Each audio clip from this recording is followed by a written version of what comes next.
लोग इस वजह से नशा नहीं करते कि उनका किरदार ख़राब होता है।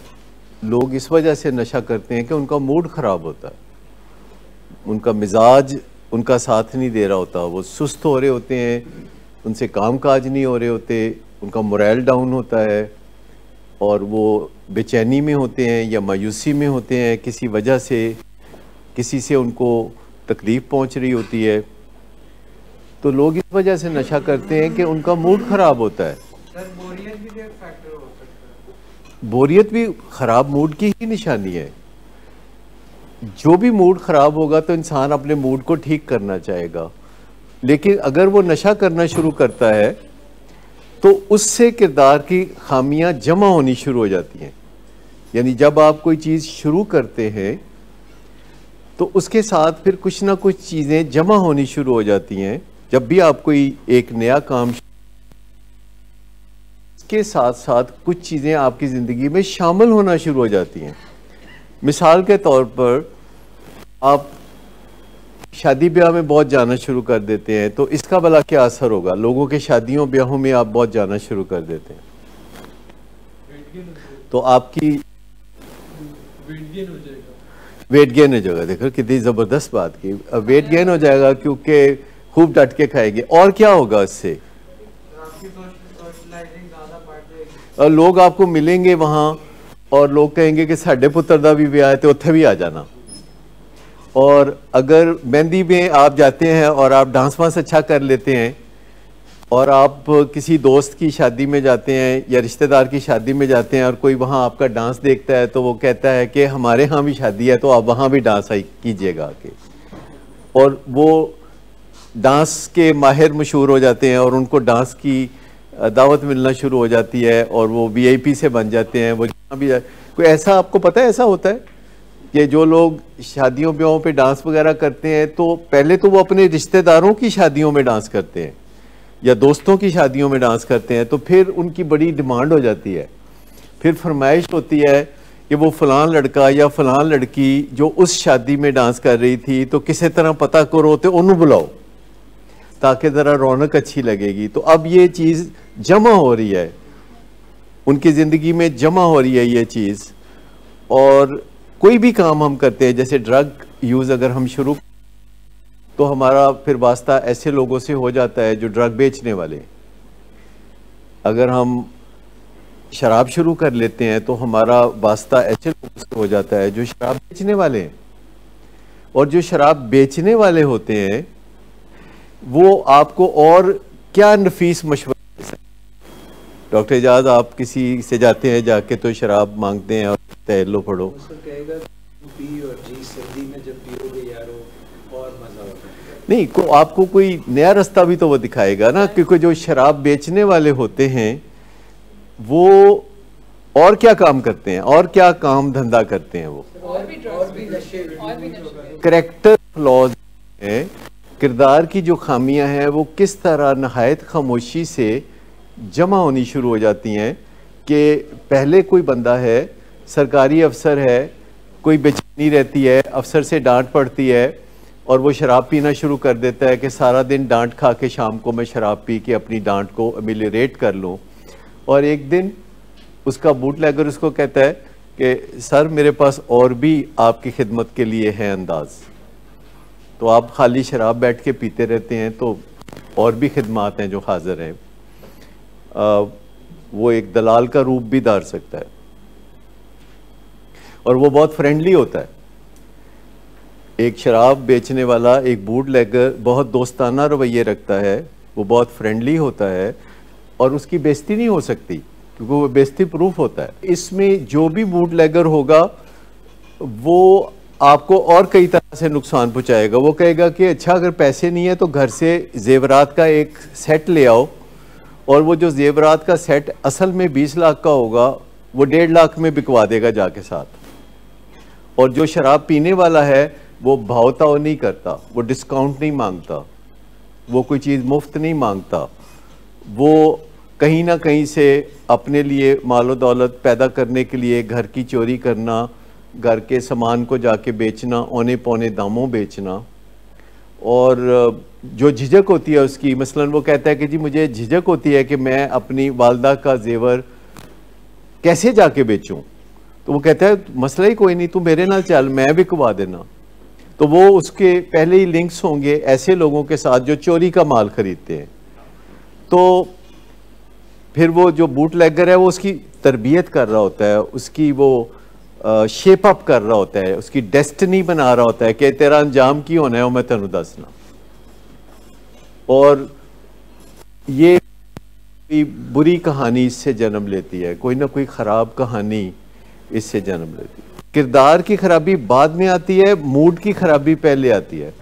मूड की खराबी आती है तो नशा आता है, नशा आता है तो किरदार की खराबियां आने लगती हैं। और अगर नशा आने के बाद नशे की बीमारी भी आ जाए, देखिए नशा किसी की जिंदगी में आता है ये एक चीज़ है, फिर उसकी ज़िंदगी में नशे की बीमारी आती है या नहीं आती है ये दूसरी चीज़ है। ज़्यादातर लोग जो नशा करते हैं उनकी ज़िंदगी में नशे की बीमारी नहीं आती। थोड़े लोग हैं नशा करने वालों में से जिनकी ज़िंदगी में नशे की बीमारी भी आती है, और जिन लोगों की ज़िंदगी में नशे की बीमारी नहीं आती, सिर्फ नशा आता है, वो आमतौर पर किसी इलाज के लिए नहीं पहुंचते कभी, क्योंकि उनकी ज़िंदगी में कुछ ना कुछ मामला चलता रहता है। उनकी ज़िंदगी में फसाद ज़रा लिमिटेड होता है, उनकी ज़िंदगी बड़ी पसमानदा होती है, किरदार की खराबियां उनमें भी आती हैं, पर उनकी किरदार की खराबियों को लोग बर्दाश्त कर लेते हैं। अगर कोई अफसर है ग्रेड 21 का और शराब पीता है तो उसकी बीवी बर्दाश्त कर लेगी, अगर उसको अल्कोहलिज्म में नहीं है, अगर उसको नशे की बीमारी नहीं है तो उसके बीवी बच्चे बर्दाश्त कर लेंगे। और उसके दफ्तर में तो लोग पहले ही बर्दाश्त करते हैं। पाकिस्तान में हर जगह जितने अदारे हैं उनमें नशे आम हैं, जहां ऊपर चलते जाएं नशे और आम हैं। जितना आप ग्रेड्स में ऊपर चलते जाएं, जितना आप अफ्लुएंस यानी दौलत में ऊपर चलते जाएं, जितना आप शोहरत में ऊपर चलते जाएं, उतना ही नशों का दौर दौरा ज़्यादा होगा।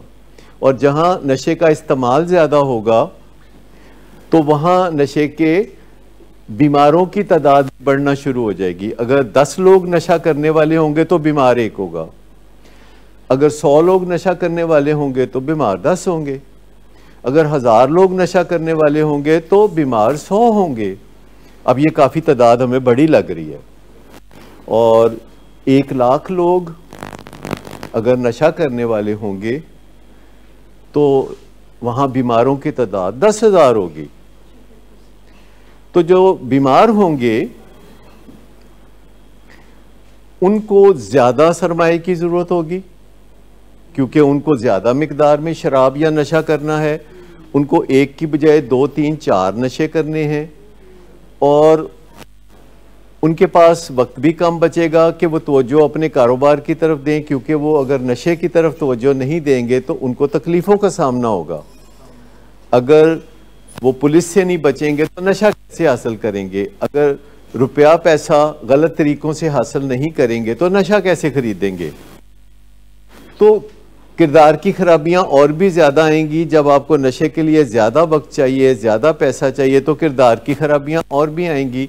और वो किरदार की खराबियां झूठ बोलना, कम अज़ कम जुराइम में शरीक हो जाना ज़्यादा से ज़्यादा, और इखलाकी कदरों को टोटल भूल जाना, क्योंकि नशे की बीमारी इखलाकी कदरों की तरफ तवज्जो नहीं आपको होने देती। जब आपको पेट दर्द हो रहा हो तो आपको इखलाकियात की नहीं सूझती। जब आपको वॉमिटिंग आ रही हो तो आप ये नहीं सोचेंगे कि जगह गंदी हो जाएगी, आप वॉमिटिंग कर देंगे। तो जब किरदार की खराबियां आना शुरू होती हैं तो ये एहसास भी ख़त्म हो जाता है कि हम किसी किरदार की खराबी में गए हुए हैं, क्योंकि हमारे इर्द गिर्द सब लोग ऐसे ही होते हैं, हमारे दोस्त ऐसे ही होते हैं। तो हमें लगता है कि सब करते हैं तो फिर ये ठीक है, सब करते हैं। पर मैं आपको बताऊं कि सब नहीं करते, सिर्फ वो करते हैं जिनको हम मिलते हैं या जो हमसे मिलते हैं। वो करते हैं, सब नहीं करते। अभी भी नशा करने वालों की तादाद उन लोगों से बहुत कम है जो कि नशा नहीं करते, लेकिन कुछ प्रोफेशंस में ज़्यादा लोग हैं जो नशा करते हैं। जैसे ब्यूरोक्रेट्स हैं तो वो 70% से ज़्यादा हैं जो शराब और कोकेन और इस तरह की चीज़ें करते हैं। जितने भी ऊपर वाले लॉयर्स हैं, जितने भी ऊपर वाले बिजनेसमैन हैं, जितने भी ऊपर वाले अफसरान हैं, चाहे वो रियासत के किसी भी हिस्से में हो, जो ऊपर वाले हैं वो कई और वजह से भी ज़्यादा करते हैं। मसलन अगर कोई पुलिस वाला है तो वो उसने नहीं भी शराब पीनी तो उसको शराब भेजी जाएगी। शराब ऐसे भेजी जाती है जैसे मुल्तान वाले आमों के तोहफे देते हैं। सोन हलवे की पुरानी बात है, अब तो आमों की पेटियां भेजते हैं। ये जो लोग सारे करते हैं, ऊपर वाले जिम्मेदार, ऊपर वाले बिजनेसमैन, पुलिस वाले और ऊपर वाले कानून से ताल्लुक़ रखने वाले, रियासत से ताल्लुक़ रखने वाले जो ऊपर वाले हैं वो ये काम करेंगे। और जब वो ये काम करेंगे तो फितरी तौर पर इखलाकी कदरों से उनका कोई वास्ता नहीं रहेगा, क्योंकि वो ऐसे लोगों से जुड़े होंगे कि जो पुट्ठी मत देने वाले हैं। उनका वास्ता या तो बूटलेगर से है या उनका वास्ता ऐसे लोगों से है जो नशा करते हैं या नशा बेचते हैं, और उनका वास्ता ऐसे लोगों से है कि जो पार्टी करते हैं, जिनकी ज़िंदगी में पार्टी है और पार्टी के साथ नशे का दौरा है जिनकी ज़िंदगी में। हर पार्टी में, चाहे वो बसंत की पार्टी हो जो कि अब बंद हो चुकी हैं, चाहे वो शादियों की पार्टी हो, क्या आप इस बात को मानेंगे कि आज भी लाहौर में शादी के फंक्शंस जो 70% हैं उनमें कहीं पसे पर्दा शराब की नहरें बह रही होती हैं? पसे पर्दा सामने नहीं, गाड़ी की डिग्गी में रखी है, कोई जा रहा है, कोई आ रहा है। बुजुर्ग लोगों को पता नहीं कि वो जो नौजवान डांस कर रहे हैं वो किस चीज़ से एनर्जी हासिल कर रहे हैं। असल जो दिलचस्पी होती थी वो पतंगबाजी से नहीं होती, ना कोई लेना देना है। ये एक बहाना होता है कि ऐसे मौके पे मेहमान आए होंगे, लोग शराब होंगे, एक दूसरे को पी पिला रहे होंगे। अब ये सवाल पैदा होता है कि अगर हमारे घर में कोई प्यारा नशा करने लगता है तो हमारा रद्द अमल क्या होना चाहिए? अगर हमारे घर में कोई प्यारा नशे का बीमार हो जाता है तो हमारा रद्द अमल क्या होना चाहिए? बस ये सवाल है आपसे आज कि अगर हमारे घर में कोई प्यारा, ठीक, अगर मेरे बेटे के कमरे में कोई एडिक्ट रहता है, बेटा नहीं रहता, कोई एडिक्ट रहता है, तो इसमें फ़र्क कैसे करेंगे कि मेरे बेटे के कमरे में मेरा बेटा रहता है या मेरे बेटे के कमरे में कोई एडिक्ट रहता है, तो हाउ शुड आई रिएक्ट? अभी फ़र्ज़ करें कि आपके जहन में इलाज का पॉसिबिलिटी नहीं आई, क्योंकि ये आसान काम नहीं है अपने बच्चे के मामले को निकालना, क्योंकि हम कोशिश करते हैं कि हमारे घर में जो भी मसला है हम घर में अगर उसको हल कर लें तो इससे बड़ी बात कोई नहीं। ये एक सबको होता है कि छोटा मोटा कोई अगर मसला है तो हम उसे घर में ही हल कर लें, और फ़र्ज़ करें कि घर में ही हल करना चाहते हैं तो उसके लिए भी तो कोई, हर सारे लोग अपने बच्चों को नशे से निजात दिलाने के लिए रिहैब तो नहीं लेके जाते, और उनके बच्चे नशे से निजात भी हासिल कर लेते हैं। ऐसी फैमिलीज़ को मैं ज़ाती तौर पर जानता हूँ कि जिन्होंने कभी इलाज के अंदर हिस्सा नहीं लिया और उन्होंने अपने बच्चों को नशे से निजात दिला दी, क्योंकि हर घर में वालिदैन बच्चों के साथ कुछ काम कर रहे होते हैं। कभी वालिदैन उसमें कामयाब होते हैं, कभी कामयाब नहीं होते। मिसाल के तौर पर हर घर में वालिदैन बच्चों को तालीम दिलाना चाहते हैं, कभी वो कामयाब हो जाते हैं, कभी वो कामयाब नहीं होते। और जो वालिदैन कामयाब हो जाते हैं वो क्या करते हैं, और जो वालिदैन कामयाब नहीं होते पढ़ाने में बच्चों को, वो क्या करते हैं? कहीं फ़र्क तो होगा ना, दोनों एक जैसे तो नहीं हो सकते। जी,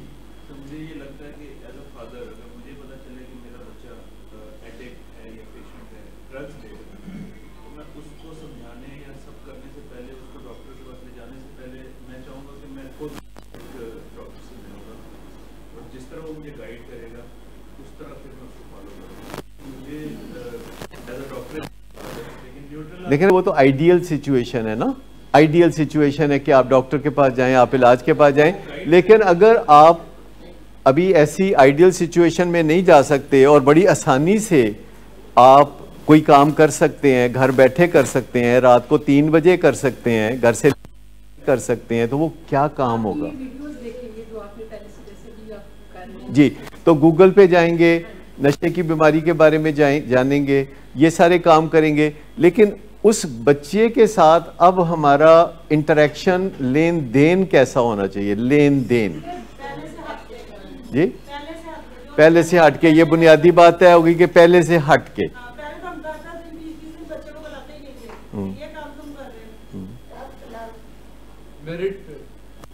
मेरिट पे डीलिंग, उस बच्चे के बारे में आपको जो परसेप्शन है, सबका परसेप्शन नशे के मरीज के बारे में क्या है?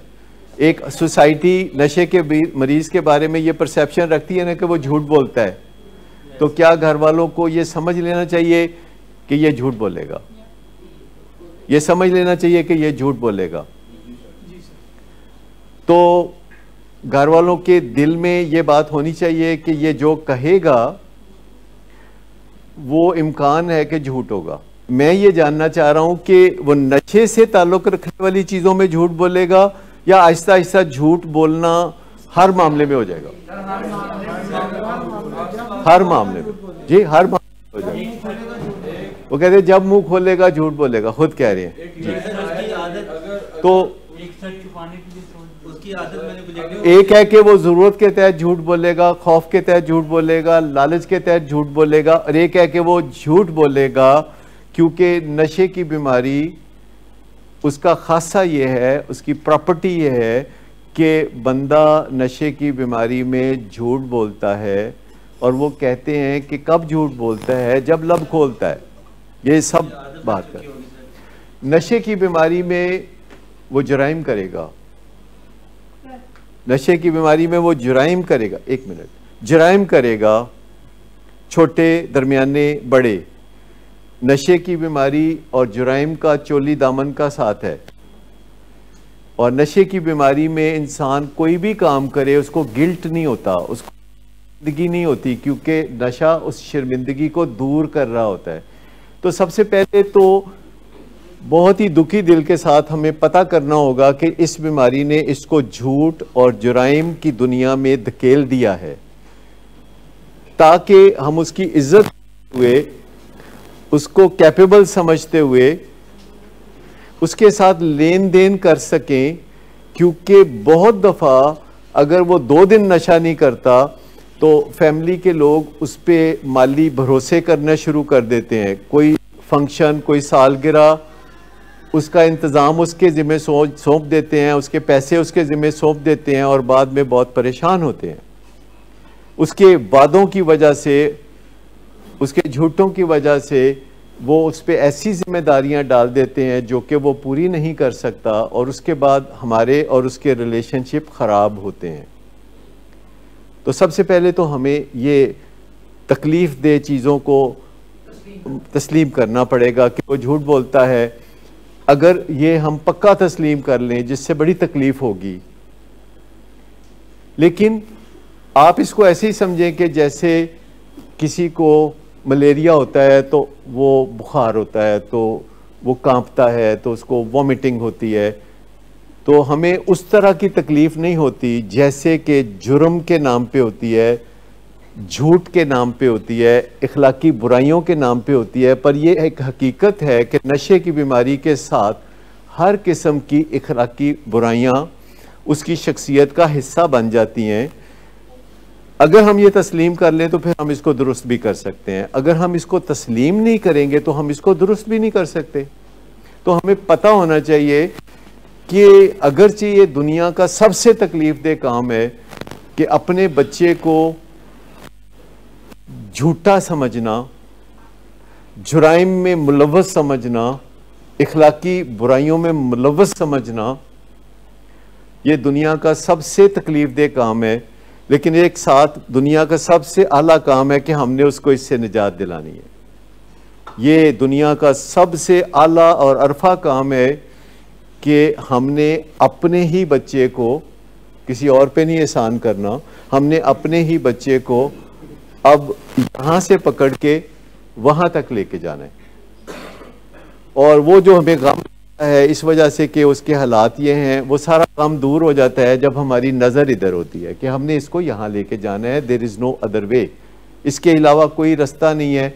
और ये सोच से काम बहुत आसान हो जाएगा कि अब इसका एतबार नहीं करना, अब इसके वादों पे नहीं जाना। इसके वादों का मामला नहीं है, ये एक बीमारी है जो कि इसके ख़राब मूड की वजह से इसके साथ चिमट गई और उसके बाद इखलाकी बुराइयां आना शुरू हो गई।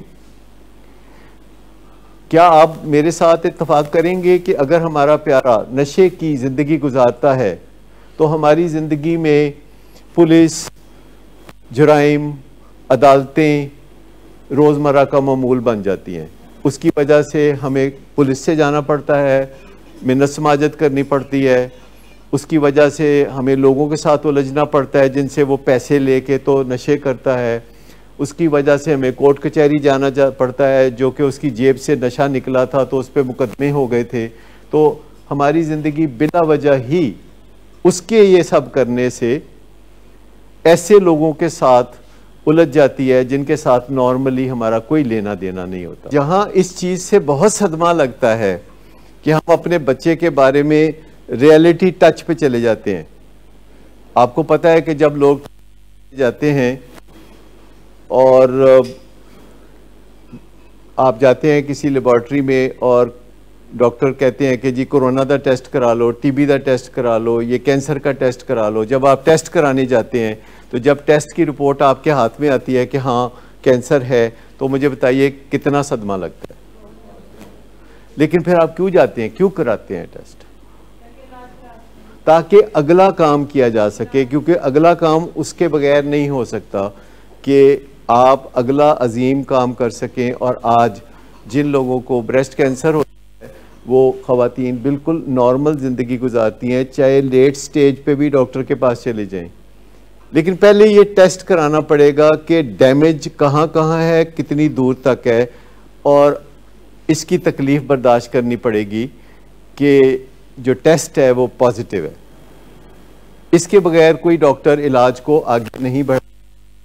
और ये 2-4-6 हफ्ते गम लगता है टेस्ट का कि ये कैंसर निकल आया है।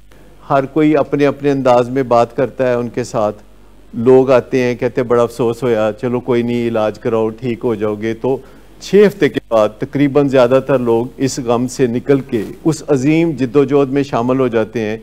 और फिर देखा है कि वो ख़वातीन 20-20, 30-30 साल नॉर्मल ज़िंदगी गुजारती हैं और अब इलाज इतने अच्छे हो गए हैं कि उनकी सेहत एब्सोल्युटली नॉर्मल हो जाती है।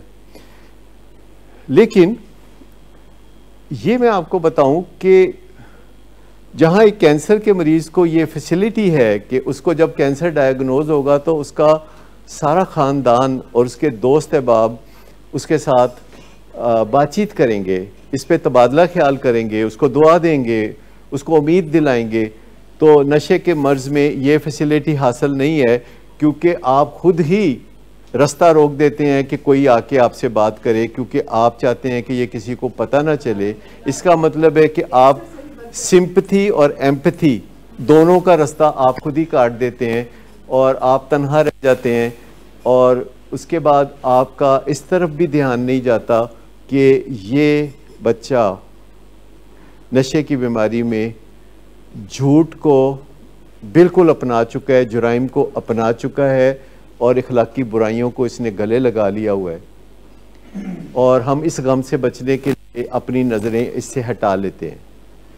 तो 2-3 चीज़ें हैं कि आप पहले तो ये है कि पता चला लें कि क्या बिगाड़ है, जिस पे गूगल पे जाने की ज़रूरत होगी।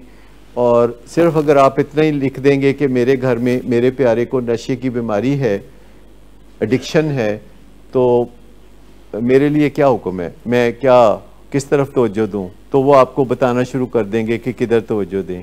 और उसके बाद आप सवाल करते हैं कि अब मेरे लिए क्या होप है, मेरे लिए क्या स्कोप है, तो वो बताएंगे कि ये जो आपका प्यारा है जो नशे की बीमारी में है, ये कुतुब बन सकता है, ये वलीउल्लाह बन सकता है। क्योंकि जो लोग भी इखलाकी बुराइयों में नीचे जाते हैं, वो बाउंस करके उन्हीं में से कुछ ऊपर आते हैं।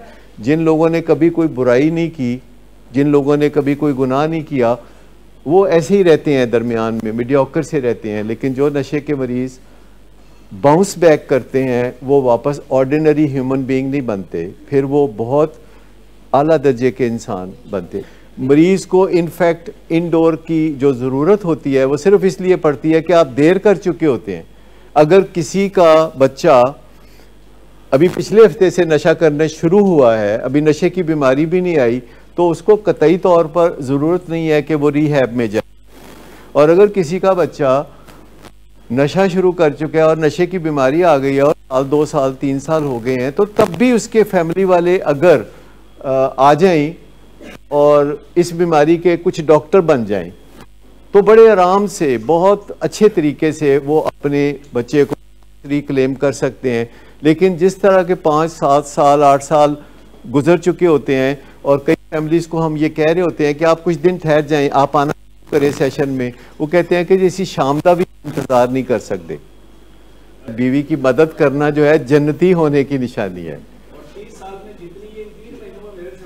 मैं आपको बताऊं, जो बीवी को खुश करेगा ना, असल जन्नती वो है पक्का। हाँ। क्योंकि इसका कभी सोच ही नहीं आती कि बीवी को भी खुश करना है। हमें ख्याल होता है कि बीवी ने हमें खुश करना है। हमारा मुआशरा अप्रूवल नहीं देता। हमारा मुआशरा, आप तो खैर अब उस स्टेज पे हैं जिनको अप्रूवल की कोई नहीं, हम तो खुद अप्रूवल देते हैं। तो मतलब ये जो नौजवान लड़के होते हैं ना, अगर कोई लड़का खाने की टेबल पे अपनी बीवी को जरा वो इशारा करती है और आप प्लेट पकड़ा देते हैं ना, तो सारे खानदान तक ये खबर जाती है, सारे खानदान में ये खबर जाती है कि ये ऐसे करता है। खास तौर पर कहूँगा कि जो पेशेंट्स में से जितना कोई बात करेगा, उतना ही उसको खुद ब खुद अपना मसला समझ में आ जाएगा कि व्हाट्स रॉन्ग विद मी, मेरे साथ मसला क्या है। क्योंकि जब हम बोलते हैं तो हम अपने कानों से वो आवाज़ सुनते भी हैं, और जब हम बोलते कोई नहीं तो इसका मतलब है कि हमने अभी बदलने का इरादा भी नहीं किया। सो ये जो एक फोरम है जिस पे बात करना बहुत मुश्किल भी है और बहुत आसान भी है। मुश्किल इसलिए है कि हमने कभी दिल की बातें की नहीं, और आसान इसलिए है कि हम सब एक दूसरे जैसे हैं। मतलब हम में से कोई ऐसा नहीं है जिसका हमें कोई चाका हो। पहली बात जो दुनिया भर में तस्लीम शुदा है साइंसी तौर पर, WHO कहती है कि आपने, माँ बाप ने, दोस्तों ने, अहबाब ने ऐसा कुछ नहीं किया जिसकी वजह से आपके बच्चे में नशे की बीमारी आई। अफ्रीका में एक ज़माना था कि जब खामद बीवियों को मारते थे तो महल्लेदार खामोश रहते थे। तो एक साइंटिस्ट ने जाके उनसे पूछा कि भाई आपके मोहल्ले में मार पिटाई होती है, औरतों को मारते हैं, तो आप क्यों खामोश रहते हैं? उन्होंने कहा हम इसलिए खामोश रहते हैं कि हमें मार ना पिटे। तो बात थोड़ा सा मुझे मौका दीजिए। बात ठीक थी उनकी कि अगर हम कहेंगे कि तुम अपनी बीवी को क्यों मारते हो, तो वो हमें या तो गाली देगा या तो हमें मारेगा।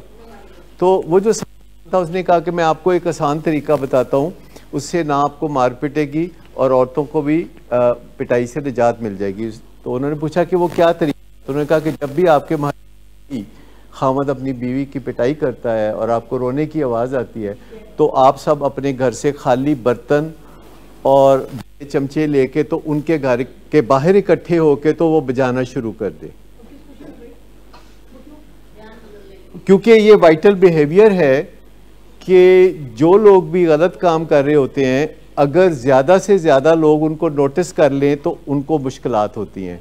तो अगर किसी घर में पिटाई हो रही है और औरत रो रही है और उस घर के बाहर 10-12 हमसाये इकट्ठे होके अपनी पतीलियाँ और तसले लेके तो वो टन टन करके कर रहे हैं, तो जिसका मतलब है कि जिस घर के बाहर वो खड़े होके ये कर रहे हैं कंपाउंड के सामने, उस घर में ये हो रहा है। इंडिया में उन्होंने फिर इसकी एक और स्कीम बनाई कि अगर किसी घर में किसी औरत की पिटाई हो तो हमसाया कोई जाके तो उनसे कोई उधार चीज़ मांग ले, या कोई उनकी तवज्जो किसी ऐसी चीज़ की तरफ दिलाए जिसका पिटाई से कोई ताल्लुक़ नहीं है, पर मैसेज ये जाएगा कि आप ये जो पिटाई कर रहे हैं ये हमने नोटिस की है और ये बहुत बुरी बात। 15 की जो मैं आपको बताऊं कि अगर आप 15 पे कॉल करेंगे और अगर उस इलाके में 15 की जुरिडिक्शन बनती है तो 15 वाले ज़रूर आते हैं। और 15 वाले जो आते हैं तो आपका कुछ भला करके जाते हैं। और हैरत अंगेज़ तौर पर 15 की जो सर्विसेज हैं वो बहुत कारआमद सर्विसेज हैं, लेकिन हम खुद से शाय फील करते हैं कि हम 15 वालों को नहीं बुलाते, क्योंकि हर थाने की हदूद में उन्होंने मुकर्रर किए होते हैं कुछ मोटरसाइकिल पे पुलिस वाले और कुछ गाड़ी पे पुलिस वाले। एक काम कभी नहीं करना। लीडरशिप जो है, लीडरशिप कभी भी जब तक कोई नशे की बीमारी से निजात नहीं हासिल करता तो घर की लीडरशिप उसको नहीं देनी, गाड़ी की लीडरशिप नहीं देनी। जी, उस लालच में नहीं पड़ना, उस लालच में नहीं पड़ना। मैं आपको बताऊं कि कल मेरे साथ एक फैमिली मशवरा करने आई हुई थी जो कि हमारी पेशेंट हैं और उनको हो गया है गए हुए, और वो 15-20 दिन फॉलोअप में आए और उसके बाद फॉलोअप में नहीं आए। उसके बाद उनकी वालदा ने उनके लिए रिश्ते ढूंढने शुरू कर दिए और आखिरकार उन्होंने एक रिश्ता ढूंढ लिया, एक ऐसे बच्चे का जिसकी 2 शादियां नशे और बाइपोलर डिसऑर्डर की वजह से बर्बाद हो चुकी थी, और अपने दूसरे बेटों को बताए बगैर उसके लिए रिश्ता ढूंढ लिया, और वो फॉलोअप में नहीं आता, दवाई 2 टाइम से 1 टाइम खुद ही कर दी। और कल उनके बाकी बेटों को पता चला इस सारी बात का, तो फिर वो मेरे पास आए और उन्होंने कहा कि हम बहुत परेशानी में हैं। हमारी माँ हमें कहती है, हम 3 भाई हैं और ये चौथा भाई है, तो सभी आए हुए थे। तो उसने कहा कि हमारी माँ हमें कहती है कि मैं माँ हूँ, तो तुम मेरी बात क्यों नहीं मानते? जब मैंने रिश्ता तय कर दिया है तो इंतज़ामात करो, और शादी के इंतज़ामात में तुम सुस्ती क्यों दिखा रहे हो? मैं तुम्हारे भाई की शादी करना चाहती हूँ, क्योंकि कल को मैं मर गई तो ये अकेला रहेगा। तुम तो अपने बीवी बच्चों के साथ रहते हो और ये भाई अकेला रहेगा, तो मैं इसलिए इसकी शादी करना चाहती हूँ। तो तुम मेरी बात क्यों नहीं सुनते? और मैं तुम्हें माँ के वजूद में एक हुक्म देती हूँ कि तुम मेरी बात सुनो। ये बातें हो रही थी। तो मैंने कहा कि हाँ, आपको अपनी माँ का हुक्म ज़रूर मानना चाहिए, लेकिन आप अपनी माँ को सलाह दीजिए कि ये जो चौथा भाई है अगर वो भी इनका हुक्म माने तो फिर हमें कोई इतराज़ नहीं कि जो असल भाई है जिसका मसला है, अगर वो माँ का हुक्म मानता है तो आप भी माँ का हुक्म माने। अगर माँ उसके ऊपर हुक्म नाफज नहीं करना चाहती, क्योंकि वो नाफज होने नहीं देता, वो कहता है मैंने फॉलोअप में नहीं जाना, वो कहता है मैंने दवाई नहीं खानी, वो कहता है मेरी शादी करें, तो माँ उसके हुक्म पे चल रही है और बाकी बेटे जो हैं वो उसके हुक्म पे चलने में मुश्किल महसूस कर रहे हैं और बड़ी तकलीफ महसूस कर रहे हैं। तो मैंने उनको कहा कि सबसे मैंने पूछा एक सवाल कि इस घर की लीडरशिप किसके हाथ में है? आप मुझे बता सकते हैं कि उस घर की लीडर कल तक किसके हाथ में थी? पेशेंट के हाथ में थी, पेशेंट के हाथ में थी, और माँ उसको फॉलो कर रही थी और माँ को बाकी बेटे फॉलो कर रहे थे। तो मैंने कहा कि सब चीज़ें ठीक हो सकती हैं अगर इस घर की लीडरशिप माँ के हाथ में आ जाए और आप माँ के साथ खड़े हो जाएं और माँ उस बच्चे को कहे कि सबसे पहले तुम फॉलोअप पे जाओ और उसके बाद तुम दवाई खाओ, और शादी की जो डेट मुकर्रर की है क्रिसमस के ऊपर, वो 2 महीने कम से कम देर करो, ताकि हम देख लें कि क्या मामला सही तरीके से चल सकते हैं कि नहीं। जिसमें वो काफ़ी परेशानी में थे कि अब असी कार्ड वंड देते ने, असी यह कर देता है, असी ऑर्डर देता है, लहंगा सवाल है, फलाना चीज़ हो गई, टमकाना चीज़ हो गई, क्योंकि एक गरीब लड़की ढूंढ ली गई है जो कि मजबूर है कि उसके वालिदैन उसकी शादी करना चाहते हैं, और वो लड़की पहले से डिवोर्स भी उसको हुई है रुखसती से पहले ही, तो वो उनको पता भी है कि लड़के के ये हालात हैं, लेकिन वो अपने सर से एक बोझ उतारने चाहते हैं। तो मैंने कहा कि ये जो आपको डर है कि ये लड़का जो है अकेला रह जाएगा, तो मैं इसकी शादी कर दूं, कल को मैं मर गई तो क्या होगा? तो जब तक हम जिंदा हैं तो हम इस दुनिया के कामों के जिम्मेदार हैं, जब हम जिंदा ही नहीं रहते तो हम इस दुनिया के किसी काम के जिम्मेदार नहीं रहते, और ये दुनिया का निज़ाम हमारे बगैर आसान तरीके से चलता रहता है। तो मैंने कहा कि आप तो कह रहे हैं कि अगर 2 महीने शादी लेट की या कुछ शादी लेट की और लड़की वालों को भी सारे हालात में ऑन बोर्ड ले लिया, तो बड़ी नदामत होगी। मैंने कहा लेकिन व्हाट इफ अगर शादी के दिन इसने कोई चांद चढ़ा दिया तो, क्योंकि एक बाइपोलर डिसऑर्डर में मुब्तला ड्रग यूज़र जो करता कुछ नहीं और पहले 2 शादियां बहुत बुरी तरह मार पिटाइयों के चक्कर में ख़त्म हो चुकी हैं, तो मुझे ये बताइए कि शादी के मौके पे अगर वो इस खुशी को हैंडल नहीं कर सकता या इस एडवेंचर को हैंडल नहीं कर सकता और उसके लिए अनफेयर मीन्स यूज़ करता है और फिर वापस, तो मुझे फ़ौरन रोक के उन्होंने कहा कि पहले दोनों शादियों में यही हुआ था कि शादी वाले दिन ही चांद चढ़ाया था। ये आप मेनिया की बात कर रहे हैं? बाइपोलर डिसऑर्डर की मैनिक स्टेट जो आ जाती है, तो मैंने कहा दवाइयाँ ये नहीं खा रहा, काउंसलिंग में ये नहीं आ रहा, शादी के दिन ये एंग्जाइटी का शिकार हो गया तो इसने जाके कोई मेडिसिन खा ली या शराब पी ली, तो उसके बाद इसके जो तेज़ी का निशाना तो वो लड़की बनेगी। सीधी सी बात है, सिंपल सी बात है, सही बात है कि सबसे पहले हम अपने तकलीफ दे हकाइक को तस्लीम कर लें और उसके बाद हमारी नज़र होनी चाहिए बहुत ऊंचे गोल पे, तो बैलेंस हो जाएगा। जब हम हकाइक पे गौर करेंगे तो हमें तकलीफ होगी, लेकिन जब हम अपने निशाने सही रखेंगे, हम अपने टारगेट ऐसे रखेंगे कि यहाँ तक जाना है, जब तक जीते हैं यहाँ तक जाने की तरफ ही नज़रें रहेंगी, नज़रें नीची नहीं होंगी। लेकिन अगर हम नज़रों को ऊपर करना चाहते हैं तो पहले हकाइक को तो जानना पड़ेगा। मैं गलतफहमी दूर कर दूं कि जो एंटी साइकोटिक्स हैं वो हर इंसान पे एक जैसा असर नहीं करती। कुछ ज़्यादातर जो लोग साइकोटिक्स होते हैं, एंटी साइकोटिक्स उनके ऊपर कोई साइड इफ़ेक्ट नहीं देती। ये एक चीज़ मैं आपको बताऊं, देखिए जैसे किसी को अगर ब्लड प्रेशर है तो ब्लड प्रेशर की दवाई उसको फ़ायदा देगी, अगर किसी को ब्लड प्रेशर नहीं है और आप ब्लड प्रेशर की दवाई देंगे तो उसको नुकसान होगा। तो एंटी साइकोटिक्स का जो इस्तेमाल है अगर सोच समझ के किया जाएगा तो सबको फ़ायदा देगा, लेकिन अगर सोचे समझ जो कि इसका इस्तेमाल करना नहीं जानते तो वो जिस बंदे को एंटी साइकोटिक देनी है उसको देंगे नहीं, जिसको नहीं देनी उसको दे देंगे। सो जो जुडिशियस यूज़ है और इसके साथ जब मिलाते हैं दीगर चीज़ों को, जो कि हम अक्सर यहाँ कहते रहते हैं कि आपकी ज़िंदगी बेहतरीन बनाना चाहते हैं आप तो एक्सरसाइज कीजिए, हरकत में बरकत है। आप एक्सरसाइज करेंगे तो आपको नींद अच्छी आएगी, तो नींद में और आप नींद में सुकून हासिल करेंगे तो आपकी डाइट ठीक हो जाएगी। जो लोग नींद अच्छी करते हैं वो ओवर ईटिंग नहीं करते। ओवर ईटिंग और नींद एक दूसरे का नेमुल बदल है, और ये 3 चीज़ें जब हो जाती हैं तो चौथी चीज़ है रिलेशनशिप। अगर आप एक्सरसाइज करते हैं, आप नींद पूरी करते हैं, आपकी डाइट ठीक है, तो आपके रिलेशनशिप बेहतर होने के लिए फ़ज़ा साजगार है। ये एक जिसको कहते हैं ना डूबते को तिनके का सहारा, बहुत से वालिदैन को जेन्युइनली ऐसा फील होता है कि कोई नेक बख्त आएगी, उसकी किस्मत बदल जाएगी। हमारा ये भी सोच है कि जब हमारी शादी होती है तो हमारी किस्मत बदलती है। मुझे इस कोई शऊर नहीं है कि ऐसा होता है कि बीवी की वजह से किस्मत बदलती है या नहीं बदलती। इनफैक्ट आप किसी भी दूसरे इंसान से मिलते हैं तो आपके हालात बदलते हैं। खाली बीवी की बात नहीं है, आप किसी भी दूसरे इंसान से मिलते हैं तो आपके हालात अच्छे या बुरे हो जाते हैं।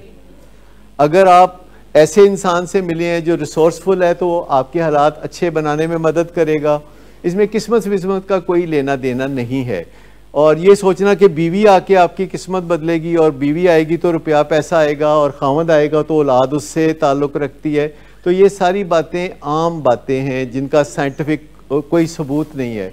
लेकिन आप बिल्कुल ठीक कह रही हैं कि अपने वक्ती क्याफों को या गुमानों को या क्या सराइयों को लेकर आप किसी ऐसी लड़की जिसको आपने अभी देखा नहीं है उसकी ज़िंदगी, तो उससे बेहतर यह है कि आप मुतमिन होकर बैठें और अल्लाह की राह निकालने का इंतज़ार करें और अपने बच्चे की नशे से निजात के लिए आप अपने आँखें कान पे सितारों के साथ जोड़ लें।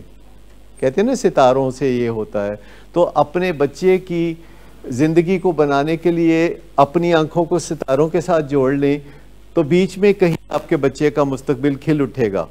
लेकिन उससे पहले आप देख लें कि ज़मीनी हकायक क्या है, उससे पहले ये देख लें कि अपने दिल में अच्छी तरह से देख लें कि हकायक क्या है, और फिर हकायक को देखते हुए बेहतरी की कोशिशें करें। मैं आपको बताऊं कि आज के ज़माने में कितने बड़े बड़े काम हो जाते हैं। कैंसर से लोगों को शिफा मिलती है, सर्जरी से लोगों को शिफा मिलती है, दिलों में स्टंट पड़ते हैं तो 25 साल उम्र बढ़ जाती है। ये तो सॉफ्टवेयर का प्रॉब्लम है, हार्डवेयर का प्रॉब्लम भी नहीं है। ये जो नशे की बीमारी से निजात है, ये तो सॉफ्टवेयर अपग्रेड करने की ज़रूरत है। सिर्फ चंद बातें सीखने की ज़रूरत है, जो कि अब बड़ी तेज़ी से मैं समझता हूँ कि जो अफेक्टेड लोग हैं वो जो चेंज हो रहे हैं, क्योंकि मीडिया, ख़ास तौर पर सोशल मीडिया बहुत अच्छी बातें लोगों तक पहुंचा रहा होता है, बुरी बातें भी पहुंचा रहा होता है। ये आप पे डिपेंड करता है कि आप बुरी बातों को वेलकम करते हैं कि नहीं। अगर आप फेसबुक खोलते हैं तो आपके न्यूज़ फीड में अच्छी बातें और बुरी बातें आती हैं। याद रखें, अगर कोई बुरी बात आए तो आप उसको हाइड कर दें। हाइड करने का मतलब है कि आइंदा ऐसी बातें आप, और अगर आप अच्छी बात है तो उसको क्लिक करके तो सुन लें, और अगर आपने क्लिक करके सुन लिया उसको, तो आइंदा वो अगले ही दिन आपको अच्छी बातें भेजेंगे। और बाज़ औक़ात हैरत अंगेज़ तौर पर ऐसे लोग अच्छी बातें कर रहे होते हैं जिनसे आप कोई ख़ास तो कोई नहीं रखते। एक TCM नाम का कोई चैनल है, TCM। कल इत्तफाक से उसकी कोई वीडियो मेरे सामने आई, तो उसमें वो जो होते हैं ना ट्रांसजेंडर मर्द जो लड़की के रूप में फिरते हैं, तो वो कोई बात कर रही थी या कर रहा था। तो मैं एक बात उसकी सुनी तो मैं चौंक गया। नॉर्मली मैं शायद ना सुनता पूरी, लेकिन उसने एक बात की। उसने कहा कि देखो अंग्रेज़ यहाँ से क्या गए हैं, हमें ग़ुलामी के अंदर डुबो के चले गए हैं, और हम अंग्रेज़ों की ग़ुलामी से निकल नहीं पा रहे। अंग्रेज़ छोड़ गए हैं, हम जा जा के वहाँ उनकी ग़ुलामियाँ करते हैं। हम अपने मुल्क को पसंद नहीं करते। पाकिस्तान वाहिद मुल्क है जहाँ ज़्यादातर लोग जो हैं ये सोचते रहते हैं कि कनाडा चले जाएं, UK चले जाएं, जर्मनी चले जाएं, अमेरिका चले जाएं। वो अपने मुल्क को रहने के काबिल नहीं समझते। कितनी बदकिस्मती की बात है कि कितना प्यारा, खूबसूरत, बेहतरीन मुल्क मौजूद है। अगर कोई कमी कमज़ोरी है तो हम में है। मुल्क में तो कोई कमी कमज़ोरी नहीं है। आप देख लीजिए, आपके मुल्क में दुनिया का हर खूबसूरत रंग मौजूद है। तो उसने जो बातें की तो मैंने कहा देखो ये एक ट्रांसजेंडर है और उसने कितने कॉन्फिडेंस से बात की है। तो मैंने उसकी वो वीडियो देखी, और आज YouTube के अंदर न्यूज़ फीड में उसकी 4-5 और वीडियोस आई हुई थी।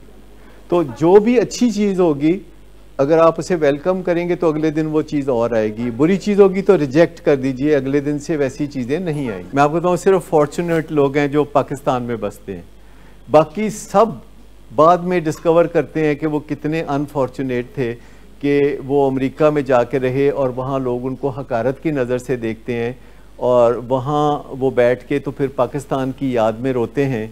लेकिन मैं आपको बताऊं कि पाकिस्तान में इतनी अबंडेंट अपॉर्चुनिटीज़ है क्योंकि हम अभी तरक्की पजीर मुल्क हैं, जबकि UK में और अमेरिका में और कनाडा में अपॉर्चुनिटीज़ मौजूद नहीं है, क्योंकि उनकी सारी डेवलपमेंट हो चुकी है, वो सेट हो चुके हैं। उन्होंने तो अब बच्चे पैदा करने भी बंद कर दिए हैं। उन्होंने कहा जी बस सब काम मुकम्मल है, और अगर हमें आबादी की ज़रूरत होगी तो दूसरे मुल्कों से लोग आ जाएंगे जो कि लोली जॉब करेंगे या निचले दर्जे के काम करेंगे।